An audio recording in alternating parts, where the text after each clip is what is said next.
6 जानेवारीला हमीभावानं सोयाबीन खरेदीसाठी नोंदणीची मुदत संपलेली आहे। 6 जानेवारीपर्यंत राज्यातील तब्बल 7.5 लाख शेतकऱ्यांनी सोयाबीन विक्रीसाठी नोंदणी पूर्ण केली आहे।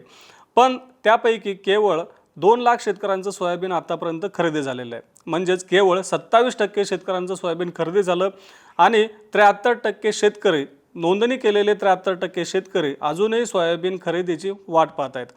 आता 6 जानेवारीपर्यंत जर आपण आकडा पाहिला तर राज्यामध्ये जवळपास 4,10,000 टनांची खरेदी झालेली आहे। म्हणजे एकूण उद्दिष्टाच्या केवळ 29% सोयाबीनची खरेदी 6 जानेवारीपर्यंत पूर्ण करण्यात आली आहे। आता उद्दिष्टाच्या केवळ आपण बघितलं की 29% खरेदी झाली आहे, परंतु खरेदीची मुदत अजूनही सरकारनं वाढवलेली नाही आहे। खरेदीची मुदत 12 जानेवारीपर्यंतच कायम ठेवण्यात आलेली आहे।